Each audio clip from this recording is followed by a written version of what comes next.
नमस्कार साथियों। तो आज है 21 सितंबर 2025।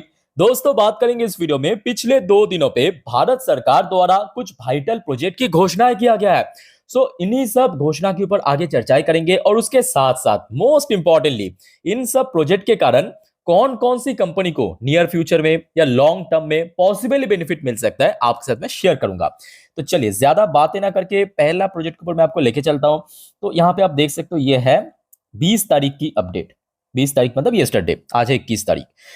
न्यूज की हेडलाइन बहुत clear. Prime minister Modi in Gujarat today. 34,200 crore project in maritime and renewable sector on the agenda. साथियों, आप अगर इस चैनल को रेगुलर फॉलो करते हो तो आपको पता होगा कि पिछले कुछ महीनों से मैं आपको बार बार कह रहा हूं कि देखिए, खास करके डिफेंस डिफेंस में एक बहुत बड़ा पार्ट है, जैसे कि एयरफोर्स हो गया, मैरीन हो गया। तो कहीं ना कहीं भारत सरकार पिछले कुछ महीनों पे हमने देखा कि खास करके जो मैरीटाइम मैरीटाइम प्रोडक्ट है उसको बार बार पुश कर रहा है। और जिसके कारण आप देखिए, जितने भी मैरीटाइम बेस्ड कंपनी है, मतलब जो प्रोडक्ट मैन्युफैक्चर करता है, उसको बहुत फायदा मिल रहा है और शेयर भी लगातार रिकवर कर रहा है as compared to other defence companies, है ना। अच्छा, इस प्रोजेक्ट के बारे में थोड़ा सा मैं आपको डिटेल में समझा देता हूँ। तो देखिए, एक बात सही है कि टोटल प्रोजेक्ट की साइज है 34,200 करोड़। ठीक है, ये टोटल प्रोजेक्ट की साइज। अब चलिए नेक्स्ट पैरा में आपको दिखाता हूं कि अलग से मैरीटाइम प्रोजेक्ट कितना। Here the prime minister will inaugurate and lay the foundation stone for multiple development project related to the maritime sector worth over 7,870 crore. तो ये जो 34,200 करोड़ की टोटल प्रोजेक्ट, उसमें 7,870 करोड़ किस तरफ जाएगा? मैरीटाइम प्रोजेक्ट की पर। ठीक है, तो आगे हम चर्चा करेंगे इस टॉपिक को कि कौन कौन सी कंपनी को बेनिफिट मिल सकता है पॉसिबली। तो यहाँ पे आप देख सकते हो अलग अलग जो प्रोजेक्ट है इसके बारे में डिटेल में मेंशन किया। कोलकाता हो गया, जितने भी देखिए पोर्ट वाली सेक्टर है वहां पे जितने भी कंपनीज है उसको यहाँ पे बेनिफिट मिलेगा। ठीक है, तो आप चाहे तो वीडियो को पॉज करके देख सकते हो। अच्छा, इसके साथ साथ देखिए, ये जो रिन्यूएबल सेक्टर के ऊपर टोटल 26,354 करोड़ की प्रोजेक्ट डिक्लेयर किया। तो मतलब मोस्टली ये जो टोटल 34,200 करोड़ की प्रोजेक्ट, उसमें मोस्टली जाएगा रिन्यूएबल सेक्टर के पीछे। ठीक है, और रिन्यूएबल सेक्टर मतलब इसमें आपके बहुत सारे सेगमेंट आ जाता है, चाहे सोलर एनर्जी सेक्टर हो गया, विंड एनर्जी सेक्टर हो गया, हाइड्रो एनर्जी सेक्टर हो गया। बहुत सारे सेक्टर इसमें शामिल है। ठीक है, तो इसके ऊपर नजर रखना, कहीं ना कहीं बेनिफिट मिल सकता है नियर फ्यूचर में। आगे हम इस बारे में चर्चा करेंगे कि कौन कौन सी कंपनी को पॉसिबल बेनिफिट मिल सकता है। अच्छा, दूसरी पॉइंट आप देखिए, ये बेसिकली महाराष्ट्र स्टेट गवर्नमेंट की तरफ से आया है। ठीक है, Maharashtra government ink 9 MOU worth 80,962 crore. बाप रे बाप, 80,962 करोड़ की प्रोजेक्ट फॉर इंडस्ट्रियल प्रोजेक्ट। यहाँ पे जो आपको देख के लग रहा है कि 80,962 करोड़, बेसिकली यहाँ पे एक ही सेक्टर को टारगेट किया गया है। एक बार मैं आपको समझा देता हूं। इवन कंपनी का नाम भी बहुत ही क्लियरली मेंशन किया है, तो कि मतलब ताकि आपको भी अच्छे से समझ आ जाएगा। ठीक है, देखिए, the Maharashtra government on Friday sign 9 जो MOU with various companies for a total investment 80,962 crore, official set. ठीक है, तो ये एकदम पक्का खबर है, ऑफिशियल अपडेट है।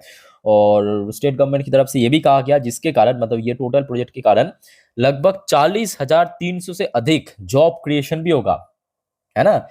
अच्छा, तो देखिए कौन कौन सी कंपनी को मिला है। यहाँ पे अलग अलग क्षेत्रों का नाम है। देखिए, the project will come up, अलग अलग जगह की नाम है, जैसे कि गाडरीरोली, चंद्रपुर, नागपुर, वड्रा, रायगढ़, ये सब अलग अलग जगह है मुंबई पे, ये सब जगह पे आएगा। ठीक है, अच्छा, तो देखिए कुछ कंपनी को मिला है, जैसे कि आप देखिए रश्मि इंडस्ट्री नाम करके एक कंपनी है जो कि अनलिस्टेड फर्म है।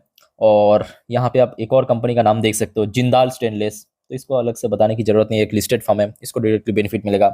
और कंपनी ने यह भी दावा किया कि लगभग 41,580 करोड़ की इन्वेस्टमेंट तो ये खुद करेगा, जिसके कारण लगभग 15,500 के ऊपर जॉब क्रिएशन होगा। कौन? Jindal stainless limited. ठीक है, अच्छा, उसके अलावा आ जाइए, एक और लिस्टेड फर्म है जो, देखिए बहुत सारे कंपनी तो है बट मोस्टली अनलिस्टेड कंपनी।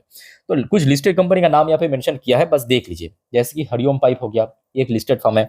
तो कंपनी ने डिसाइड किया 5,135 करोड़ की इन्वेस्टमेंट करेगा महाराष्ट्र पे, जिसके कारण लगभग 5,500 से अधिक जॉब क्रिएशन होगा।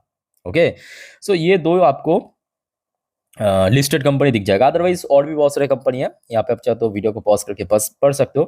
बेसिकली सब अनलिस्टेड फर्म है। अब चलिए एक एक करके जो मतलब सेक्टर को, जो कंपनी को पॉसिबल बेनिफिट मिल सकता है आपके साथ में शेयर करता हूँ। बट उसके पहले साथियों, आप सभी को रिक्वेस्ट करूंगा, अगर आपने चैनल को अभी तक सब्सक्राइब नहीं किया ना, एज ए इन्फॉर्मेटिव वीडियो हर रोज हर वक्त पाने के लिए प्लीज चैनल को सब्सक्राइब भी कीजिए और याद रखना आज रात की 10:30 की वीडियो जिस पर हम नेक्स्ट डे मार्केट प्रेडिक्शन पूरे दिन की बाजार की अपडेट को कवर करेंगे, मिस मत करना देखना, ठीक है। कल के लिए काफी वाइटल है। देखिए सबसे पहले बहुत ही क्लियर है, जिंदल स्टेनलेस, यहाँ पे तो प्रॉपर्ली नाम भी मेंशन किया, तो जिसके कारण कल इसके ऊपर नजर रखना। शेयर में तेजी होने का बहुत बड़ा चांस है, कोई छोटा मोटा नहीं, एक बड़े रकम इन्वेस्टमेंट करेगा, ऑलरेडी मैं आपको दिखा चुका हूँ। लास्ट डे शेयर क्लोजिंग भी दिया था लगभग 3% ऊपर आके, और जहां पे इंटरडे हाई टच किया था लगभग उसी पे क्लोजिंग भी था।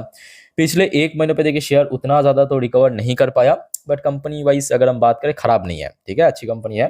पिछले 6 महीनों पे 500 रुपए से सीधा सीधा शेयर 800 की रेंज में आ चुका है। देखना पड़ेगा 800 का लेवल अगर शेयर क्रॉस कर लिया सक्सेसफुली तो कहीं ना कहीं पॉसिबली चांस है ऊपर की तरफ बढ़ने का। रिसेंटली हमने देखा शेयर 800 की लेवल पे बार बार हडल फेस किया, याद रखना, ठीक है। सो कल जिंदल स्टेनलेस के ऊपर नजर रखिए। इसके अलावा हरिओम पाइप, प्रॉपरली इसका नाम भी मेंशन किया है इस इन्वेस्टमेंट के कारण, मतलब इस नोटिस पे। तो हरिओम पाइप की अगर हम बात करें तो पिछले 1 महीनों पे तो कुछ चल नहीं पाया, बट हाँ लास्ट 1.5 हफ्तों में शेयर में एक बहुत अच्छा रिकवरी हुआ, तकरीबन 18 से 19% के आसपास, ठीक है। और इसके पहले भी हमने देखा था शेयर काफी ऊपर तक पहुंच तो गया था, बट छोटे कंपनी है तो एक दिक्कत यही है कि देखिए बहुत ही आसानी से टूट जाता है शेयर, ठीक है। 800 में पहुंच जरूर गया था, उसके बाद देखिए बाजार में जब सेल ऑफ शुरू हुआ, एफएस द्वारा लगातार बेचे जा रहा था, शेयर लगभग 300 की रेंज में पहुंच गया था। बट कहीं ना कहीं अभी धीरे धीरे करके शेयर में रिकवरी का प्रोसेस चल रहा है। ऑलमोस्ट शेयर 56-60%, देखिए 67, वही 60% के आसपास शेयर रिकवर कर चुका है, ठीक है। तो कल इन दोनों के ऊपर तो नजर रखिए, इंपॉर्टेंट। इसके साथ साथ देखिए क्योंकि यहाँ पे स्टील सेक्टर की बात हो ही रहा है, तो जितने भी भारत की टॉप स्टील कंपनी है, जैसे कि फॉर एग्जांपल टाटा स्टील हो गया, आपके जेएसडब्ल्यू स्टील हो गया, इन 2 कंपनी को नजर रखिए, टॉप कंपनी है, ठीक है। अच्छा इसके साथ साथ देखिए अलग से आई थिंक कि मुझे बताने की जरूरत नहीं है, बट फिर भी जिनको नहीं मालूम मैरीटाइम से शेयर कौन कौन सा है, जैसे कि टॉप कंपनी मझगांव डॉक हो गया, मझगांव डॉक के ऊपर नजर रखिए। ये जो शुरू वाला जो आपको मैं न्यूज दिखाया था, ये जो प्रोजेक्ट है कौन सा, ये वाला देखिए 34,200 करोड़ है ना। तो इस प्रोजेक्ट के कारण आपके मझगांव डॉक हो गया, या आपके कोचिन शिपयार्ड हो गया, या आपके गार्डन शिप बिल्डर हो गया, इन सब कंपनी को कहीं ना कहीं बहुत बेनिफिट मिले, ठीक है। और कहीं ना कहीं देखा जाए इन सब कंपनी पिछले कुछ हफ्तों से या पिछले कुछ दिनों पे थोड़ा थोड़ा करके रिकवरी शुरू भी कर चुका है। जैसे कि मझगांव डॉक की बात करें, लगभग 15% के आसपास रिकवरी किया, या कोचिन शिपयार्ड की अगर हम बात करें पिछले कुछ हफ्तों में देखिए, अगर हम टॉप बॉटम से लेकर टॉप तक कैलकुलेट करें 17% की रिकवरी किया, ठीक है, एक 15% 17%। जीआरईसी की बात करें एकदम से बॉटम से लेकर टॉप तक देखिए पिछले कुछ टाइम पे 12% की रिकवरी किया, तो पॉसिबल चांस है इन सब शेयर में एक अच्छा रिकवरी आगे भी हो सकता है। इसके साथ साथ क्योंकि यहाँ पे रिन्यूएबल सेक्टर के ऊपर भी बहुत अच्छा अमाउंट यहाँ पे जो जाएगा, तो जिसके कारण देखिए आपके इरेडा हो गया लास्ट डे 3%, अब एक ब्रेकआउट की सिचुएशन पे आ चुके, जो आपको मैं पिछले कुछ दिनों में भी बार बार कह रहा था कि देखिए इसमें वॉल्यूम बढ़ रहा है, डिलीवरेबल परसेंटेज बढ़ रहा है, तो पॉसिबल चांस है कि इस साल पे शेयर जहाँ पे हाई टच किया यानी 180 के जोन पे फिर से शेयर पहुंच सकता है, ठीक है। अब बात ऐसा नहीं कि इमीडिएटली पहुंच जाएगा, बट हाँ फ्यूचर में या नियर फ्यूचर में पहुंचने का चांस है। इसके अलावा देखिए आरईसी, पीएफसी, जितने भी मतलब कंपनी है पावर सेक्टर में मोस्टली जो फाइनेंसिंग की काम करते हैं उसको भी बेनिफिट मिलेगा। इसके साथ साथ देखिए वैसे तो अगर हम बात करें रिन्यूएबल सेक्टर में भर भर के कंपनी आपको दिख जाएगा। फॉर एग्जांपल 2-4 मैं आपको दे रहा हूँ, जैसे कि सुजलॉन एनर्जी हो गया, आपके जो विंड पावर के ऊपर काम करता है, या वड़े रिन्यूएबल हो गया, ये बोथ विंड की बात करें या सोलर की बात करें कंपनी काम करता है, बहुत अच्छी कंपनी है।